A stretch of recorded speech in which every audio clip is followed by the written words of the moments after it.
Bismillahirrahmanirrahim. Today's the topic is collision. What is collision? Collision का मतलब होता है टकराना. दो बॉडीज़ जब एक दूसरे के पास आती हैं और टकराती हैं तो उसको कहा जाता है उस फिनोमेना को collision. इसका उर्दू में मीनिंग होता है टकराना, तसादम. इसकी डेफिनेशन बनेगी an event during which particles come close to each other. जब दो बॉडीज़ एक दूसरे के करीब आती हैं and interact by means of forces और वो टकरा जाती हैं फोर्सेस के नतीजे में, इस कॉल्ड कोलिजन. तो उसे हम कोलिजन कहते हैं या टकराना कहते हैं. फॉर एग्जांपल, इसकी एग्जांपल है जब एक्सीडेंट होता है तो टू कार्स एक दूसरे के साथ इंटरेक्ट होती हैं तो उसको भी हम कोलिजन कह सकते हैं. इसके अलावा जब फुटबॉल का प्लेयर उसे हिट करता है या क्रिकेट जो है वो बॉल को बल्ले से हिट करता है तो वो भी कोलिजन की एग्जांपल्स हैं. There are two types of collision.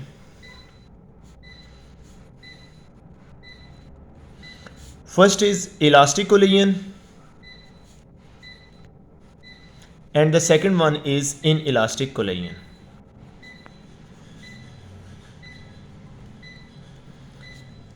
Elastic collision एक ऐसा कोलिजन है जिसके अंदर काइनेटिक एनर्जी और मोमेंटम दोनों कंजर्व होते हैं. कंजर्व का मतलब क्या है? कांस्टेंट होते हैं, यानी before collision and after collision momentum will be equal and kinetic energy will be equal. Before the collision and after the collision the momentum and kinetic energy will be conserved. In elastic collision in which kinetic energy not conserved but momentum will be conserved.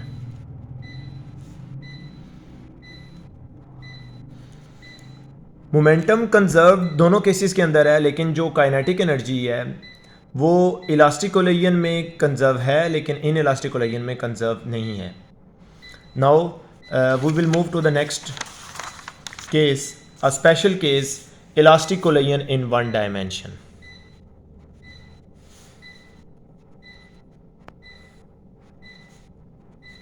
In one dimension. First of all, I want to tell you that about isolated system, because elastic collision will be in isolated system.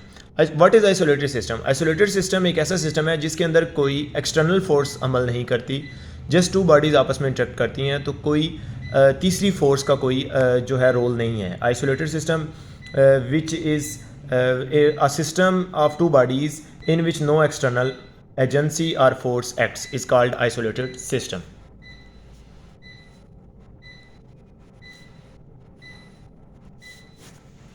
और elastic collision जो है वो isolated system के अंदर ही होता है, applicable है. First of all we will move to the elastic collision one dimension. इसके लिए हमें टू बॉडीज़ लेनी होंगी. इनके मैसेज M1 और M2 हैं. एक जो बॉडी है वो थोड़ी बड़ी है और दूसरी बॉडी जो है वो थोड़ी छोटी है. अभी ये बिफोर कोलिजन है, अभी टकराने से पहले हैं. फॉर कोलिजन एक जो कंडीशन है वो क्या है? वो सबसे इंपॉर्टेंट है कि जो दोनों बॉडीज़ हैं वो एक ही लाइन में हरकत कर रही हूँ और एक की वेलोसिटी कम हो और एक की वेलोसिटी ज़्यादा हो. तो हमारे पास ये जो मैस है इसकी वेलोसिटी जो है वो u1 है और ये ज़्यादा है, और जो दूसरी बॉडी है उसकी वेलोसिटी कम है और उसको u2 कहा गया है. जब ये दोनों कोलाइड करेंगी, एक दूसरे से टकराएंगी, टकराने के बाद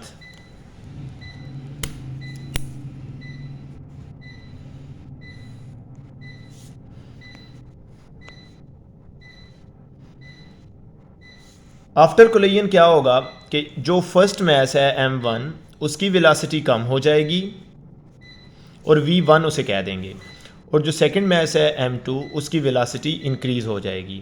जो वेलोसिटी फर्स्ट मैस की थी वो इसको मिल गई. u1 वेलोसिटी इस तरफ आ रही है, u2 जो m2 मैस है वो इस तरफ आ रहा है, राइट से लेफ़्ट की तरफ आ रहा है, और m1 मैस जो है वो लेफ़्ट से राइट की तरफ आ रहा है। तभी तो कोलिजन होगा जब ये दोनों अपोजिटली मूव करेंगे और एक ही लाइन के ऊपर हरकत करेंगे।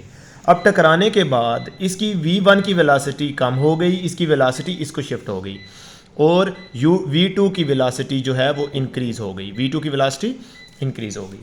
Now we will apply the law of conservation of momentum. When we apply the law of conservation of momentum,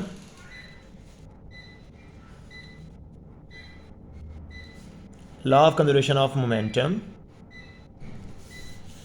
law of conservation of momentum, this mass is m1 and whose velocity is u1, and this mass is m2 and whose velocity is u2. Before collision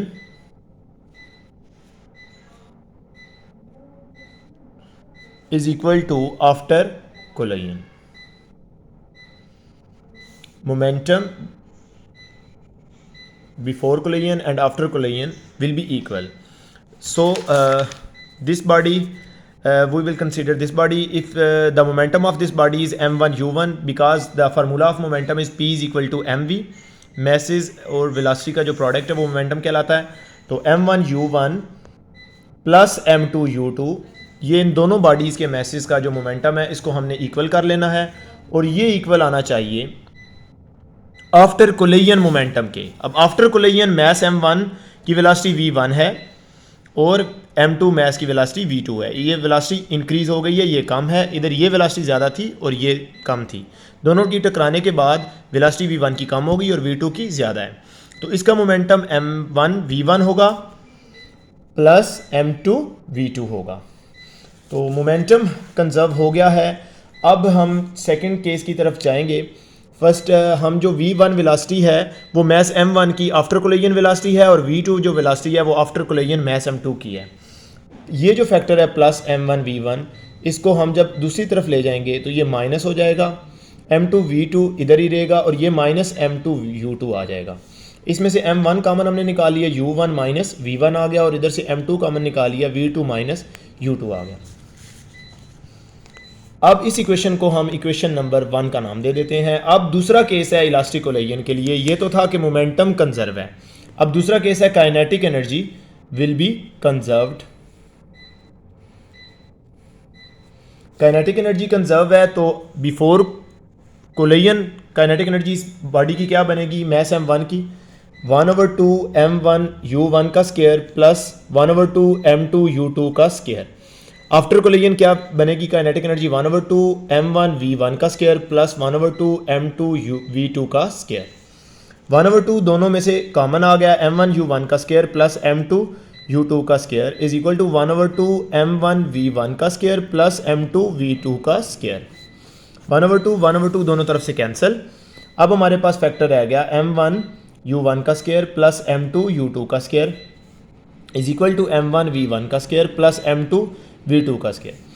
अब हम क्या करेंगे, जो m1 message का जो factor है इसको एक साइड पे कर लेंगे, m1 u1 का स्क्वायर माइनस m1 v1 का स्क्वायर। ये वाला जो फैक्टर है प्लस हो रहा है इधर आके माइनस हो जाएगा, और ये वाला m2 v2 का स्क्वायर ये वाला फैक्टर है, और ये वाला फैक्टर इधर आके माइनस m2 u2 का स्क्वायर आ जाएगा। अब इसमें से m1 कॉमन आ गया तो u1 का स्क्वायर माइनस v1 का स्क्वायर आ गया, इधर से हमारे पास v2 का स्क्वायर माइनस u2 का स्क्वायर आ गया। अब हम इसको इक्वेशन नंबर 2 का नाम दे देते हैं और डिवाइड कर देते हैं equation 2 by equation 1। m1 left side को लेफ्ट से डिवाइड करेंगे और राइट साइड को राइट से डिवाइड करेंगे। ये है इसकी लेफ्ट साइड और इसकी ये लेफ्ट साइड, इन दोनों को डिवाइड कर दिया। 2 को 1 से किया, इस वजह से